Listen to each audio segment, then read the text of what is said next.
Hello મિત્રો, જો સેવદર બનાવવાનું કામકાજ ચાલી રહ્યું છે, કેમ કે આજે રાંધણ સેટ છે એટલા માટે. હા, તો જો પહેલાં ખાંડ નાખવાની, દૂધ નાખવાનું, પછી હલાઈ જ રાખવાનું.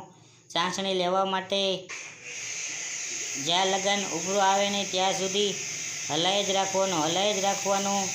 હા, ખાંડ હાવ ઓગળી નાખવાની, દૂધમાં થોડુંક પાણી નાખવાનું, એટલે સેવદર બનીને તૈયાર થઈ જાય. જો મિત્રો સેવદર બનાવવાની રીત. હા, જો મિત્રો જોતા રહો, ચેનલને સબસ્ક્રાઈબ કરી દો. જ્યાં લગન જો મિત્રો બળબડિયા બોલે નહીં, ચાસણી આવે નહીં ત્યાં સુધી આવી રીતના હલાઈ જ રાખવાની, ખાંડને હલાઈ જ રાખવાની. હા, જુઓ મિત્રો, અત્યારે સેવદર બની રહ્યો છે. તમારે બનાવવો હોય તો કોમેન્ટ કરો. જો મારા નાના બનાવી રહ્યા છે તો ઓર્ડર કરવો હોય તો કોમેન્ટ કરો ફટાફટ. જુઓ ભડકું નાખવાનું, જાયફળ નાખવાનું, પછી તેને લોટને શેકી નાખવાનો આરામારો. હા, આરામારો શેકાઈ જાય એટલે મસ્તીનું થઈ જાય સેવદર.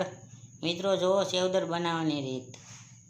પછી આવી રીતના મિક્સર કરી નાખવાનું, ફટાફટ હલાવી રાખવાનું. હા, જુઓ કેવી રીતના બની રહ્યો છે સેવદર.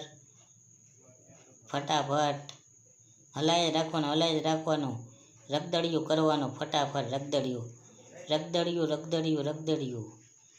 રગદડિયું થઈ ગયા બાદ ત્રાસમાં આવી રીતના ઠંડુ પાડવા મૂકી દેવાનું, ઠારવા માટે. ઠરી જાય ત્યારબાદ તેમના ચોહલા પાડવાના. મિત્રો જુઓ કેવી રીતના સેવદર બની રહ્યો છે, તો શેર કરો વિડીયો. હેપી